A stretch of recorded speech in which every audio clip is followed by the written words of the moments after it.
Look at your hand. It seems still, calm, just one piece of skin and flesh.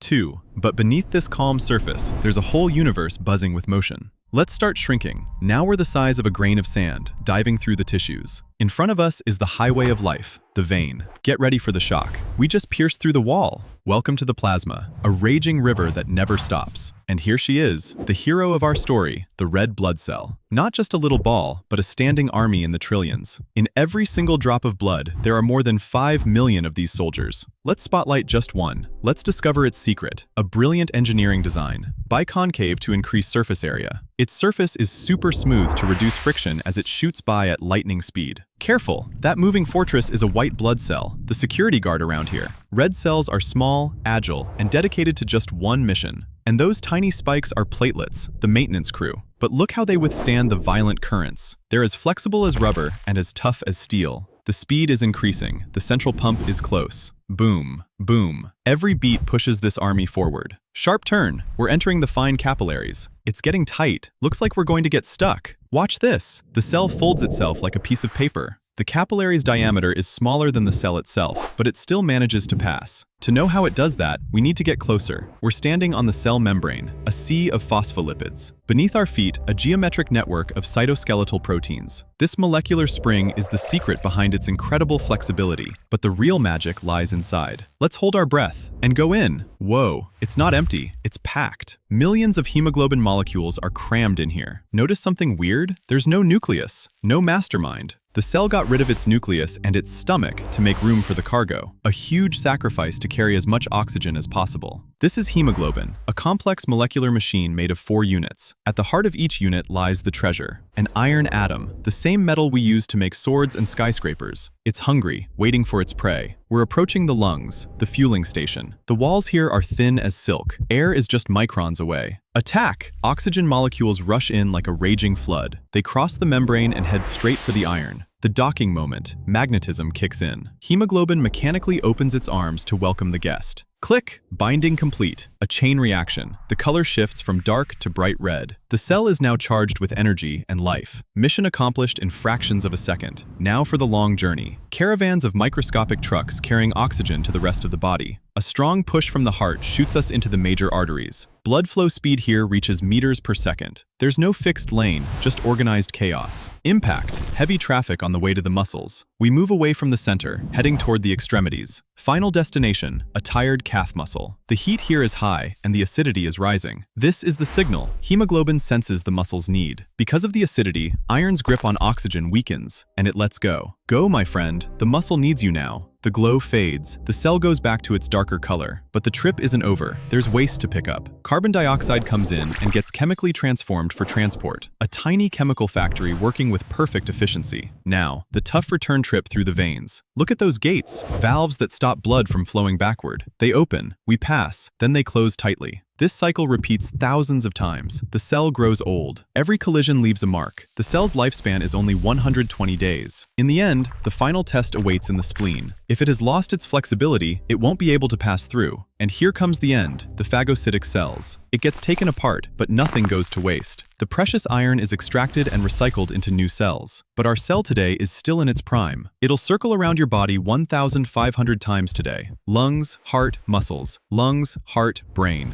Even the hero needs food. Glucose feeds it energy. Silent reactions keep the membrane intact. While we're working, a fierce battle is raging nearby. A microscopic battlefield that never stops. There's a leak. Platelets are sealing a gap in the wall. A fibrin mesh traps some red cells to form a clot. We escaped at the last second. We return to the calm flow. From this angle, it looks like a red spaceship. Water moves in and out freely, a delicate balance. Ion pumps work day and night to keep the electrical charge in check. We're near the brain now, the area that needs oxygen the most. The brain doesn't wait. Delivery is instant. And thanks to this charge, a thought appears. We've seen a lot. Time to go. Our cell melts back into the crowd, a river of life that never stops. A network 100,000 kilometers long inside your body. If we stretched it out, it would wrap around the Earth 2.5 times. We rise, heading back to our world. We're back to the surface. Millions of cells just received the oxygen you breathed in. Every movement, every thought, every heartbeat, thanks to these unknown soldiers. So glory be to the one who perfected everything he created.